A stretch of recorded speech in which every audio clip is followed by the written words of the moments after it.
এক রাতের মাঝেই চিরতরে নিঃশেষ হয়ে গেল পুরো পরিবার। দুর্বৃত্তের নির্মমতা থেকে বাদ যায়নি ৩ বছরের শিশুটিও। গভীর ঘুমে আচ্ছন্ন থাকা অবস্থায় মা বাবা ভাইয়ের পর অবুঝ শিশুটিকেও কসাইয়ের মতো হত্যা করেছে দুর্বৃত্ত। এটা সম্পদ নিয়ে দ্বন্দ্ব চলতেছে বহুদিন থেকে গন্ডগোল ভগ্নিপতির সাথে। ওই ছেলের ভগ্নিপতি বোন ভগ্নপতি নিলে খালি মারামারি, এই সেই খালি সম্পদ, অন্য কিছু নাই স্যার। বাচ্চা দুটো খুব করছে স্যার। আমি ওটা সকালবেলা আসে দেখে আমি আর এদিক ঢুকতে পারিনি স্যার।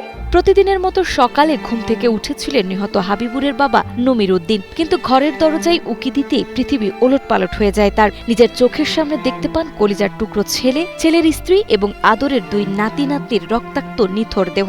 খাটের ওপর রক্তের সাগরে প্রিয়জনদের এভাবে পড়ে থাকতে দেখে স্তব্ধ হয়ে যান তিনি।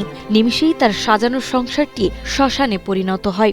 এই জায়গা যখন আসে দেখছি তখন এটি অক্ত গড়িয়া চলে আসছে ধারি পাতা। তখন সহায়তা করছি আমার ছেলের স্ত্রী। তখন আমি দেখলাম আমার ছেলে কোথায়, কারণ ছেলের এই ঘর আসলো, চাবি লিয়ে আনা এই তালা খুলে যা দেখছি ছেলে, আমার ছেলের লাশ এখানে, ছেলের স্ত্রীর লাশ এখানে, আর ছেলের 2 ছেলে মেয়ের লাশ ওই ঘরের ভিতর। আজ সকালে যে বাড়িতে সবার একসঙ্গে নাস্তা করার কথা ছিল, সেখানে এখন কেবলই লাশের স্তূপ। বিছানা জুড়ে ছড়িয়ে থাকা রক্ত আর বিভৎস দৃশ্য দেখে শিউরে উঠছে স্থানীয়রা। 4 জন মানুষকে একবারে হত্যা করে একবারে বাড়ি ফাঁকা করে দিয়ে চলে গেছে। জীবনে এরকম কোনোদিন আমার এই নেমাতপুর থানাতে এরকম ঘটনা ঘটেনি। সবচেয়ে চাঞ্চল্যকর বিষয় হলো, ঘর থেকে কোনো টাকা পয়সা বা মালামাল লুট করা হয়নি। স্থানীয়দের ধারণা দুর্বৃত্ত এসেছিল কেবল হত্যা করতে। স্থানীয়দের জোরালো অভিযোগ, জমিজমা নিয়ে আপন বোনের সাথে দীর্ঘদিন ধরে বিরোধ চলছিল হাবিবুরের। ধারণা করা হচ্ছে সেই পুরনো শত্রুতার জেরেই পরিকল্পিতভাবে হয়তো এই হত্যাকাণ্ড ঘটানো হয়েছে। পাষণ্ডরা হাবিবুর রহমান, তার স্ত্রী পপি খাতুন এবং তাদের অবুঝ 2 সন্তান পারভেজ ও সাদিয়াকে খুনের পর দর্পে পালিয়ে যায়। টাকা পয়সা তো তেমন কোনো নিয়ে যায়নি, টাকা পয়সা সোনা দানা সবই আছে।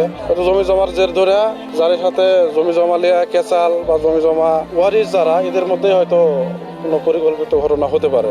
এই লোমহর্ষক ও পৈশাচিক হত্যাকাণ্ডে নওগাঁর নিয়ামতপুর উপজেলার বাহাদুরপুর গ্রামে নেমে এসেছে নিস্তব্ধতা। প্রতিবেশীরা এখন অজানা আতঙ্কে ঘর থেকে বের হতে ভয় পাচ্ছেন। 4 জনের এমন করুণ মৃত্যুতে গ্রামের বাতাসে কেবলই কান্নার রোল। ঘরের ভিতর 2টা বাচ্চা ছিল, একটা ছেলে আর একটা মেয়ে।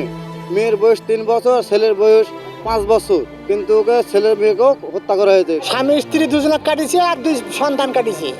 একজনকে আমরা দেখেছি জান্নাত দিয়ে ললিটা কাটা আছে, এই একটুকুই জানে আমার। হত্যাকাণ্ডের রহস্য উদ্ঘাটন ও জড়িতদের আইনের আওতায় আনতে ইতিমধ্যেই তদন্ত শুরু করেছে পুলিশ। সেই সাথে এটি পরিকল্পিত একটি হত্যাকাণ্ড বলে ধারণা করছে নিয়ামতপুর থানার ভারপ্রাপ্ত কর্মকর্তা মাহবুবুর রহমান।